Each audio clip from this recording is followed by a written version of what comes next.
Le conducteur de travaux est un homme de terrain. Il se place hiérarchiquement au-dessus des chefs de chantier, avec qui il travaille en étroite collaboration. Il est responsable du bon déroulement des travaux, aussi bien en termes de délai qu'en termes de qualité et de prix. Le conducteur de travaux délègue généralement beaucoup aux chefs de chantier. Quelles sont les qualités et compétences nécessaires pour être embauché en tant que conducteur de travaux?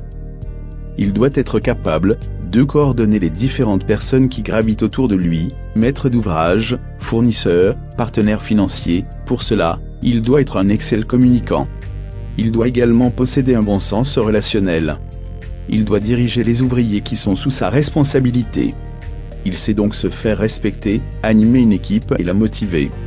Il doit parfaitement connaître tous les aspects du monde du BTP.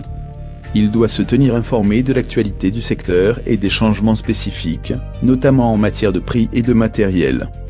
Il doit être parfaitement organisé, rigoureux, réactif et disposer d'une bonne capacité d'adaptation. Ces qualités sont nécessaires s'il veut pouvoir respecter les délais fixés et le budget prévisionnel. Quelles sont les missions que vous pouvez réaliser en tant que conducteur de travaux? Mettre en place le chantier. Avant même que les travaux commencent, le conducteur de travaux est présent. Il vérifie les budgets prévisionnels, inspecte les différents documents qui lui sont fournis, donne son avis sur les plans, le cahier des charges et les devis. Il règle les problèmes administratifs concernant l'ouverture du chantier. C'est également lui qui embauche le personnel nécessaire à la réalisation des travaux. Coordonner les différents acteurs, il est en contact permanent avec le client, avec la direction et avec les fournisseurs et les sous-traitants. Il est au centre de la réalisation du chantier. C'est également lui qui planifie le travail à effectuer par chacun.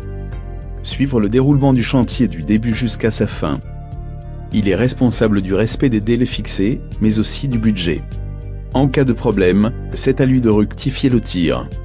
Il est également responsable des problèmes de sécurité et d'hygiène sur le terrain.